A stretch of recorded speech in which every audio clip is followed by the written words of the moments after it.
Mukutu gwa Uganda Lifestyle nze Sigawa Morishid. Katika kati waliwo akatambi akangeze maso n'okuba nkasaasaana ku mukutu gwa Facebook, Instagram ne walala.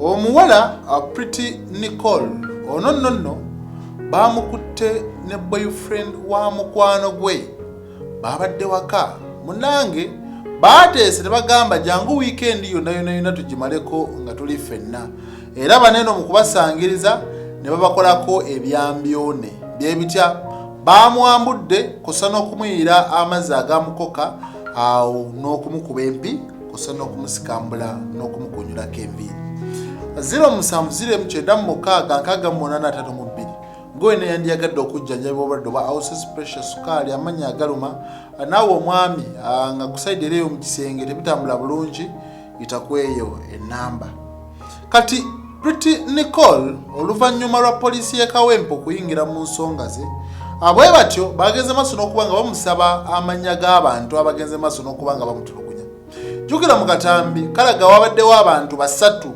omu ng'ali mu mukuba empi omulala ali mu kuseka nga waliwo n'akwata akatambi ako kati kyazze kitya kyazze oluvannyuma lw'omukyalo ono okubeera ne mukwano gwe munnange nga woobimanyi munnange ogamba mukwano gwe kangene naye sisinkana ne boyfriend ndowooza mu kusisinkana ne boyfriend awo wakati omuwala ono yeegonza n'omuvubuka oli n'asonga ne bafunamu ekintu kyawamu ekimu bwe kiti gwe mukwano ogw'obubba kati baneeno nga womanyi nti bw'ofuna omuntu nga tannakuwasa officially obeerawo n'okwekengera obeerawo n'okunoonyereza obeera olondoola munnange n'omukyala yaliwo ng'alondoola boyfriend amanye ddala ddala anyweredde ku nze ddala ddala ali ku nze ndowooza wakati awo n'afunawo ko ku mawulire n'amanya nti mukwano gwe ate yagenda maaso n'okuba nga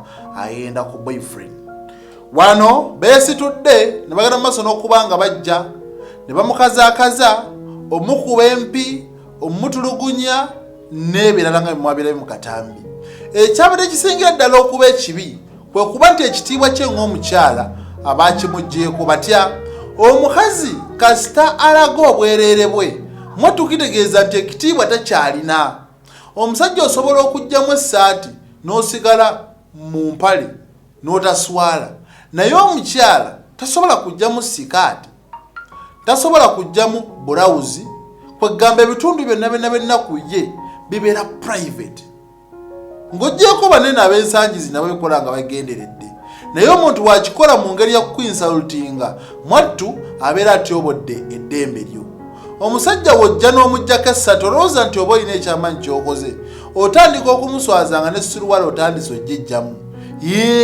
kifuna bulungi nnyo kati kaakati omukazi ono ebikolwa bineeno byamukoleddwako mu bitundu bye ekira naye we yabuuziddwa abantu abamutulugunyiza mikwano gye amannya n'ebirala poliisi egere maaso n'okuba nga enoonyereza yagambye kimu sigenda kuboogera ekikolwa ekyantuusiddwako si kirungi kyabadde kibi naye oba osanga kyabadde kiŋŋwana kubanga oli boyfriend wa mukwano gwange kati yabadde alina okulaga obusungu kuba kye nakola munnange si kya buntu omuwulira wadde baakoze biri byonna ne batakwata n'akatambi ne bakateeka ku social media ye yagaanye okuwaayo amannya gaabwe mu bufunze alinga agamba nti sandiyagadde kubaggulako misango mubaleke balye butaala kati awo omusajja ndowooza we yayimira akayimba ndowooza mukomanyi kali eri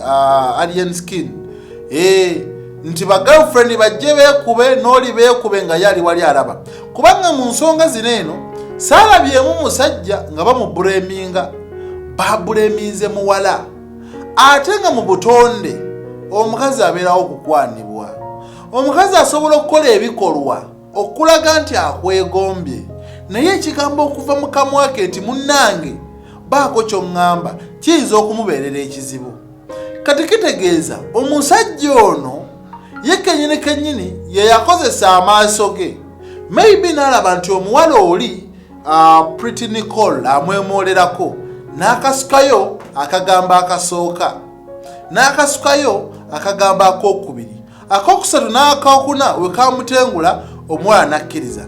Kitegeeza mu kino ekintu bonna buli omu yakema munne. Ono asobola okuba nga yamwemoolerako n'akema omusajja, n'omusajja n'agamba omukazi ate era n'amukema. Kati mu bino ebintu kizibu nnyo okumanya omusajja ye mukyamu oba omukazi ye mukyamu. Buli muntu aba n'endowooza ye. Waliwo osobola okugamba nti mu kino omuwala ye mukyamu kuba yamanya ti omulenzi like boyfriend wa mukwano gwe, naye ate n'omwana n'agamba n'omuwala bannange muntu. Abakazi tubeerawo okukwanibwa, abawala babeera n'abasajja, najja mikwano gye n'amuwaana n'amusuuta n'amubiita. Aka bannange nze bba wange buli kimu akikola, bba wange ata ssente, bba wange bannange nze simanyi na kumanya wa buvunaanyizibwa. Kati wamukuwaanira nga mutuufu owaakusuza ku miggo, owaakutulugunya n'ogamba naye kati ddala onansinga ki? Kubeera awo batunuulira mu katambi olabira ddala ng'era omuwala si ye mubi eyabadde awo. Nga ne weyandibadde gwe ssebo omuwala ng'akwemoleddeko oba ki oba ki, osanga wali badde oteekayo ekigambo kyo. Kitegeeza nti nno okwo okwewaana abawala kumwewaanamu si nti buli muntu abeera musanyufu gy'oli. Emitima gy'abantu jajjula obujja ne fitina. Baagala nnyo okubeera waggulu nga mwattu gw'oli wansi. Kati tojja kukebera mutima gwa mukwano gwo kumanya ki kyalowooza, naye abeerawo n'agamba bannange. Omusajja oyo n'amala ngambako siyinza kugaana. N'abasajja kye kimu abeerawo ng'atunulira mukazi wa mukwano gwe n'agaana bannawo omukazi oyo n'amala noba ewa gundi mwekalizaamu ne mukwana. Okyoya bulungi nnyo. Kati mu kino nze ng'omusajja nja kuteekinga part ngambe nti omukazi oba omuwala asobola okuba nga yakola ensobi n'ayagala boyfriend w'omusajja ono, naye si ye muntu omutuufu ow'okunenya. Bwe lwaki obeera mu relationship omusajja nga tasobola respectinga kitiibwa kyo? Omusajja buli waali kuzzaako mukwano gwo manya oyo omusajja libadde nge aba talina makulu. Kyogamba ogenda kwegobako emikwano gyonna ogigobe osigale bwannamunigina? Ogenda kwegobako abooluganda bonna osigale bwannamunigina? Awo akulagiddeko bwereere. Kibanga onaalaba omusajja n'omukwata nawe osigaalo, gwe tolowooza nti nno wonaaletawo osigaalo omulala oyo yajja bba aboneredde. Nedda, guba gufuuse muzeeyi. Kati naawe okulekanga oneegobako emikwano gyonna n'ogamba kansigale bw'omu siina kubeera na mikwano, nga weewala omusajja oyo okuganza mikwano gyo. Naye akabonero ke yakoze kalaga nti musajja mwenzi. Watuukira okugamba ku mukwano gwo, kitegeeza ate abo abatokukwatako ng'abo basanze mu mabala n'ewalala tekimuwaamu buzibu. Alumba bulumbi, asonga busonze. So nga temunnatulugunya munnammwe, nga temunnabonyabonya munnammwe, bannanga abasajja batono, abasajja babbula.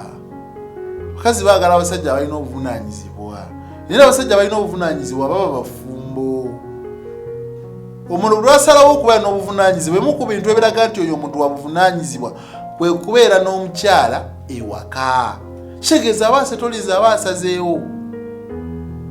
Kati kaakati nnyabo omusajja bw'aba wuwo akuwasa, era omukazi gwe baagala bamuwasa ne bamuteeka eka. N'omukazi ayagala omusajja amufumbirwa. Kati simanyi oba mubadde n'enkolagana yammwe awo wakati ng'eri mu giya ng'ebintu bitambula bigenda mu maaso, naye nze kyo kyenyinza obbagamba. Omukazi owuwo bamuwasa, omusajja owuwo bamufumbirwa. Buli omu n'abeerawo nti gundi ali eno ne gundi ali eno, mwattu kitegeeza taba wuwo. Kati gwakozesa authority okulwanyisa oyo gw'omanyi, naye ate b'otamanyi bangi nnyo. Entalo zino eno ogenda zirwana paka ddi. Omusajja akulazeeko ndi mwenzi, omusajja buli walibeerawo nga takuwa respect kiregeeza tasobola kubanga akwagala. Omusajja akwagala abakuwa ekitiibwa ne waba wakwenda tayenda wano ku luse lw'enju. Asobola n'okuvuga emmotoka n'ava e Kampala n'agenda e Mbale nga yewali loogi gy'ayenderamu, naye oyo akulagiddeko ddala ku mukwano gwo. Kale bwe bityo sijja kwogera bingi munnange, nze Sega Murishi.